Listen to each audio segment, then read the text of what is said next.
ఓం నమ శివాయ శ్రీ మాత్రే నమ. మిత్రులకి శ్రేయోభిలాషులకి అలాగే నన్ను ఎంతగా ఆదరిస్తున్న యూట్యూబ్ ప్రేక్షకులందరికీ కూడా పేరు పేరు ధన్యవాదాలు. మిత్రులారా, చాలామంది మిత్రులు ఈ మధ్యకాలం మెయిల్స్లో ఒక రెగ్యులర్ క్వశ్చన్ అడుగుతున్నారు. శ్రీనివాస్ గారు, మేము ఇంటి దగ్గరే ఉంటున్నాం, మేము చేసుకోగలిగే పరిహారాలు మాత్రమే చెప్పండి, ఎందుకంటే వస్తువుల గురించి అయితే మేము తెచ్చుకోలేము అని చాలామంది మిత్రులు మెయిల్స్ అడగడం జరిగింది. ఈరోజు మనం ఒక అద్భుతమైన ఉపాయం తెలుసుకుందాం. ఈ ఉపాయం చేయడం వల్ల మనకి మంచి ఫలితాలు వస్తాయి, చాలా మంచి ఫలితాలు వస్తాయి. ఎందుకంటే ఈ ఉగాది తర్వాత నుంచి మనందరి జీవితంలో ఒక మంచి మార్పు రావడానికి అవకాశం ఉంది. అలాగే మనందరం కూడా ఇప్పుడు ప్రజెంట్ కాలం యొక్క దీనివల్ల అందరూ ఇళ్లలోనే ఉంటున్నాం. ఈ ఉపాయం చేస్తే ఆడవారైనా మగవారైనా సరే మంచి ఫలితాలు పొందడానికి అవకాశం ఉంటుంది. మనం ఈరోజు ఎలా చేస్తే ఎలాంటి ఫలితాలు వస్తాయో తెలుసుకుందాం. ఈ ఉపాయాన్ని అష్టమి రోజున చేయాలి. ఎవరైనా సరే మనకి 20 మార్చి తర్వాత అంటే ఉగాది తర్వాత నుంచి మనకి చైత్ర నవరాత్రులు స్టార్ట్ అవుతాయి. అంటే మనకి ఎలాగైతే అమ్మవారి నవరాత్రులు చేసుకుంటామో, దసరా చేసుకుంటామో, అలాగే చైత్ర మాసంలో కూడా నవరాత్రులు వస్తుంటాయి. ఈ నవరాత్రుల్లో మన ఇష్టదైవానికి లేదా మన కులదైవానికి ఈ నవరాత్రులప్పుడు మనం పూజ చేసినా ఆరాధించిన మంచి ఫలితాలు రావడానికి అవకాశం ఉంటుంది. ఇప్పుడు మనం అష్టమి రోజున ఈ ఉపాయాన్ని చేస్తే ఎలాంటి ఫలితాలు వస్తాయో తెలుసుకుందాం. ప్రతి నెలలో కూడా అష్టమి వస్తుంది. అలా ఈ ఉపాయాన్ని 8 అష్టమి తిథుల్లో చేసుకోవాలి. ఈ ఉపాయం చేయడం వల్ల మీరు కోరుకున్న కోరికలు నెరవేరుతాయి. మీకు ఎటువంటి సమస్య ఉన్నా బయటపడతారు. ఆర్థిక సమస్య, మానసిక సమస్య, వివాహ సమస్య, ఎలాంటి సమస్య నుంచైనా బయటపడతారు. అలాగే మీ మీద ఎలాంటి తంత్రమంత్ర ప్రయోగాలు జరిగినా అవి మీ మీద పనిచేయవు. ఈ ఉపాయాన్ని చేసుకోవడానికి, మనం ఆచరించడానికి మెయిన్ కారణం ఏంటంటే ఇది మన ఇంట్లో దొరికే వస్తువులే, మన నిత్యం ఉపయోగించే వస్తువులతోనే ఈ ఉపాయాన్ని చేసుకోవచ్చు. మిత్రులారా, చాలామంది మిత్రులు ఈ మధ్య కాలంలో అడుగుతున్నది ఏంటంటే, శ్రీనివాస్ గారు మా ఇంట్లో కూడా చేసుకోవాలి, మాకు ఫలితం కావాలి అని అడుగుతున్నారు. మన ఇంట్లో ఉండి ఇప్పుడు చేసుకునే ఉపాయాలు నేను చాలా ఉపాయాలు చెప్పడం జరిగింది. మీరు ఎవరైనా సరే కొత్తగా ఈ వీడియో చూసేవారు ఎవరైనా సరే నా వీడియోస్లోకి వెళ్ళండి. అనేక రకాల ఉపాయాలు, అనేక రకాల సమస్యల మీద నేను చూడడం జరిగింది. మీరు ప్రయత్నం చేయండి, ఖచ్చితంగా మీకు ఫలితాలు వస్తాయి. ఇంట్లో దొరికే పోపుల డబ్బాలో కావచ్చు, మన దేవతా మందిరంలో ఉన్న వస్తువులతోనే ఈ ఉపాయం చేసుకోవచ్చు. ఎవరైనా ప్రయత్నం చేస్తే ఫలితాలు వస్తాయి. ఎందుకంటే మనం సనాతన ధర్మంలో ఉన్నాము. మన పూర్వీకులు మనకి అనేక రకాల ఉపాయాలు, అనేకమైన మనం చేసుకోగలిగే ఉపాయాలను చూడడం జరిగింది. ఇప్పుడు మనం ఈ ఉపాయం చేస్తే ఎలాంటి ఫలితాలు వస్తాయో తెలుసుకుందాం. అష్టమి రోజున ఉదయాన్నే మీరు లెగవండి. అంటే ప్రతి నెల అష్టమి వస్తుంది, మీ క్యాలెండర్ చూసుకోండి. అష్టమి రోజున మీరు ఉదయాన్నే స్నానం చేసి మీ పూజా మందిరంలో మీ కులదైవానికి కానీ బాగా గుర్తుంచుకోండి. మీ కులదైవం మీకు తెలిస్తే కులదైవానికి చేసుకోవచ్చు, లేదా మీ ఇష్టదైవానికి చేసుకోవచ్చు. దీప నైవేద్యం సమర్పించండి. దీపం నైవేద్యం సమర్పించండి మీ ఓపికని బట్టి. అలాగే ఒత్తి దేంతో వేయాలి? నూనెతో వెలిగించవచ్చా, ఆవు నూనెతో వెలిగించవచ్చా అని అడగచ్చు. ఆవు నెయ్యి అయితే శ్రేష్టం. ఆవు నెయ్యి లేకపోతే మీరు నువ్వుల నూనెతో కానీ కొబ్బరి నూనెతో కానీ ఈ ఉపాయం చేసుకోవచ్చు.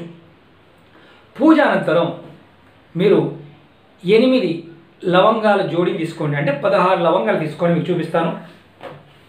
ఇదిగోండి లవంగాలు, 16 లవంగాలు తీసుకోండి. అలాగే 16 లవంగాలు తీసుకున్న తర్వాత బెల్లం ముక్కల్ని చూస్తున్నారు కదా, బెల్లం ముక్కల్ని, చిన్న బెల్లం ముక్కలు, ఇంత బెల్లం ముక్కలు తీసుకోండి. ఎన్ని తీసుకోవాలి? 8 తీసుకోవాలి.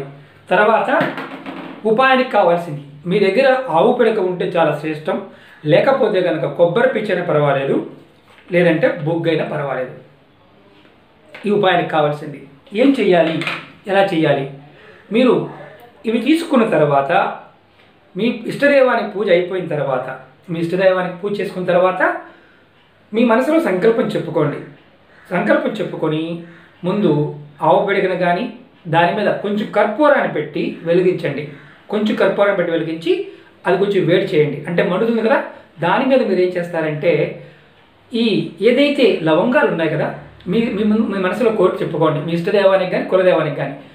మీకు మీకు తెలియదండి, నాకు కులదైవం తెలియదు, ఇష్టదైవం తెలుసు. ఇష్టదైవం ఓం నమో నారాయణాయ, లేదంటే ఓం నమ శివాయ, ఓం లక్ష్మీ నమః, ధూమ్ దుర్గాయ నమః, ఓం గణపతి నమః. మీ ఇష్టదైవం, మీ కులదైవం వెంకటేశ్వరుడైనా కానీ, లక్ష్మి అయినా కానీ, ఎవరైనా సరే, లక్ష్మీనరసింహస్వామి అయినా సరే, ఎవరైనా సరే మీ కులదైవం తెలిసినప్పుడు కులదైవాన్ని మనసులో తలుచుకుంటూ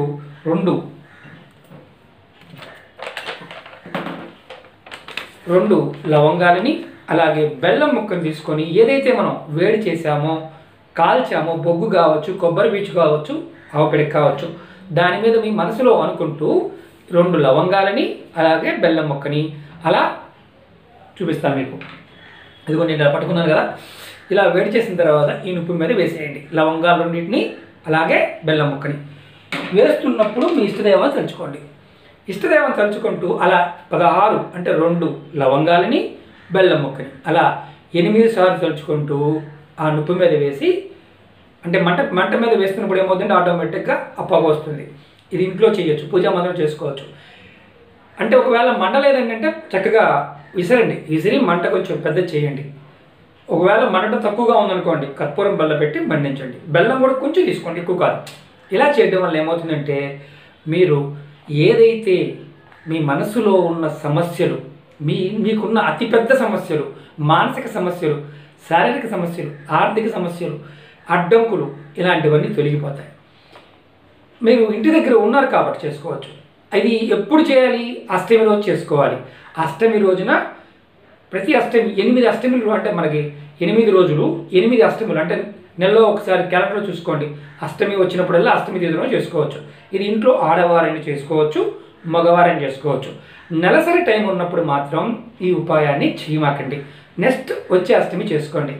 ఇలా మీ ఇష్టదైవాన్ని కానీ కులదైవాన్ని కనుక ఆచరిస్తూ ఇలా చేస్తూ ఉంటే, ఈ ఉపాయం చేస్తూ ఉంటే ఖచ్చితంగా మీకు సమస్యల నుంచి బయటపడతారు. ఆర్థిక సమస్యలు కూడా మనం బయటపడవచ్చు. ఖర్చు ఎక్కువ కాదు మిత్రులారా, చాలా తక్కువ ఖర్చు. ఇది మన పూర్వీకులు మనకి తంత్రశాస్త్రంలో, తంత్ర గ్రంథాలలో చాలా వివరంగా చెప్పారు. రాబోయే రోజుల్లో కూడా మీకు నేను మరిన్ని ఉపయోగాలు, ఇంట్లో వాడుకునే పసుపుతోనూ ఇలాంటి ఇంట్లో ఉండే పదార్థంతోనూ ఎలా చేయాలి, ఏ విధంగా చేయాలో నెక్స్ట్ వీడియోలో మీకు తెలియజేస్తాను. ఈ ఉపాయానికి కంపల్సరీగా 16 లవంగాలు ఉండాలి. అష్టమి రోజున మాత్రమే చేయాలి. అష్టమి రోజు ఉదయం పూట చేసుకోవాలి, సాయంత్రం పూట కాదు. ఒకవేళ మనకి అష్టమి మధ్యాహ్నం తిథిలో వచ్చిందనుకోండి, ఎలాంటి ఇబ్బంది ఉంటుందా అంటే మధ్యాహ్నం 12 గంటల లోపు ఉన్నప్పుడు ఉదయం పూట చేసుకోండి, ఎలాంటి ఇబ్బంది లేదు. అలాగే ఈ ఉపాయాన్ని చిన్న పిల్లలు ఉంటారు కదా, చిన్న పిల్లలు చేయకూడదు, పెద్దవారు మాత్రమే చేయాలి. నెక్స్ట్ టైం మాత్రం చేయమాకండి మిత్రులారా. ఇది చేస్తే ఖచ్చితంగా మీరు కష్టాల నుంచి బయటపడతారు. ఆర్థికమైన అనేక రకాల సమస్యల నుంచి కూడా మీరు బయటపడతారు. మనస్సు ఏదైతే ఉందో, భార్యాభర్తలు గొడవలు కానీ ఇలాంటివి ఏదైనా ఇబ్బంది పడుతున్న వారు వాటి నుంచి కూడా బయటపడతారు. ఇది ఇంట్లో ఉండి చేసుకునేదే, బయట గుడికి వెళ్ళేది కాదు. ఇప్పుడు ఏంటంటే చాలామంది అంటున్నారు గుడికి వెళ్ళలేకపోతున్నామండి శ్రీనివాస్ గారు, మాకు ఇంట్లో ఉండే ఉపాయాలు చెప్పండి. చాలామంది మిత్రులు అడగడం జరిగింది. వారి కోసం ఇంట్లో ఉండి చేసుకునేవి, మనకు దొరికే వస్తువులతో చేసుకునేవి మాత్రమే చెప్తాను. మీకు ఈ వీడియో నచ్చినట్టు లైక్ చేయండి, నా ఛానల్ సబ్స్క్రైబ్ చేసుకోండి, గంట సింబల్ని యాక్టివేట్ చేసుకోండి, 10 మంది మిత్రులకు షేర్ చేయండి. అలాగే కొత్తగా చూసేవారు ఎవరైనా సరే మీరు ఇంట్లో చేసుకునే ఉపాయాలని నేను చాలా చెప్పడం జరిగింది. నా వీడియోలో చూడండి, చూసి మీరు చేసుకోగలిగే ఉపాయాన్ని మాత్రం ప్రయత్నం చేయండి. రాబోయే వీడియోలో కూడా మన ఇంట్లో ఉండే వస్తువులతో ఎలా చేసుకోవాలో, ఏ విధంగా చేసుకోవాలో, మనకు దొరికే వస్తువులతో చెప్తాను. చాలామంది మిత్రులు అక్క చెల్లి అడిగారు కిచెన్ గురించి చెప్పండి, కిచెన్లో ఎలా ఉండాలి, ఏ విధంగా చేసుకోవాలి అని చాలామంది మిత్రులు అడిగారు. నెక్స్ట్ వీడియోలో అది చెప్తాను. ఓం నమః శివాయ, శ్రీమాత్రే నమః.